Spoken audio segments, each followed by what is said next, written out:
Good evening. A brief thought on yesterday's parsha Va'eschanan. So we know the parsha starts off Va'eschanan el Hashem. Moshe, Rashi explains the word Va'eschanan means to entreat, to implore. Moshe entreated Hashem, please Hashem, let me enter the land of Israel.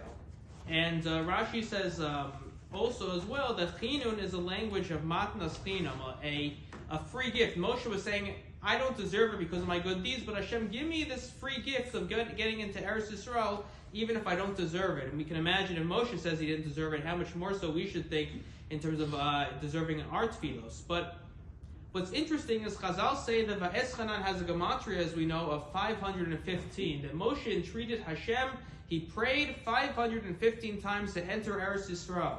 And there's a Chazal that says, had Moshe davened 516 times, Hashem would have had no choice but to let him in.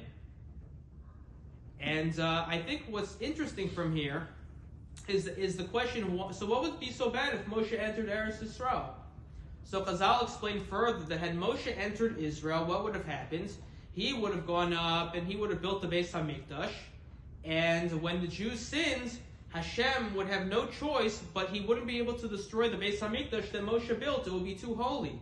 So he would have to take his anger out on the Jewish people instead. So there would be, the edifice would still be standing, but there would be no more Jewish people. So that's why, because Moshe didn't build the temple, that's why when the Jews sinned, Hashem took his anger out on the building. And even though the Jews were punished, the nation as well, but the Jewish people continued to exist into the future. And I think what we see from here is that so we see there was a benefit to Moshe not going into Israel. And I think what that shows us is that two things. One, the power of tefillah. And Moshe davened once more, he would have been answered. And two, that when it comes to tefillah, sometimes we think we know what's best for ourselves, or in this case, Moshe thought he would do what's best for himself and the nation as well, leading the nation. But that's not always the case.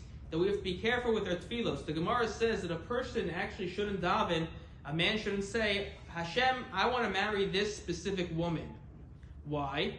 Because he might think it's a good idea, but if they got married, it might turn out it's not a good idea. And I think we can expand it as well. A person shouldn't say, Hashem, give me 100% this job. Give me this, I don't know what other areas. I was going to say this piece of meat, but maybe that's okay. But to say, I want to marry this woman, I want to marry this man, I want to get specifically this job, we don't know what's best for us. What should a person say instead? Hashem, you're in charge, you know what's best for me, you know what's best for everyone, please send me the right shidduch at the right time, send me the right job at the right time, whatever we need, send me the right thing at the right time, but don't daven, I know I need this one, because we might think we know what's best for us, but we don't necessarily know it. And of course, the lesson we should take for us is the power of our tefillos. Sometimes we don't think, what's another tefillah? We daven with a minyan, we don't daven with a minyan. But our tefillos have such power. And with Rosh Hashanah coming up soon as well, we said we say in Eicha, so Sam Tefillah see that my prayer was closed off. And Chazal say that tefillah sheyeshi madamos, that the gates of tefillah with tears, when you daven with tears, when you cry, that's never closed. And Rosh Hashanah, the shofar is considered a form of tear. It's considered a form of crying. So that's considered tefillah sheyeshi madamos. So with Rosh Hashanah coming up soon in the not too distant future, we should keep that in mind, the power of our tefillos, the power of tefillos with tears, and of course the power of tefillos with the shofar, which is coming out, which also should herald the coming of Mashiach Tzidkenu.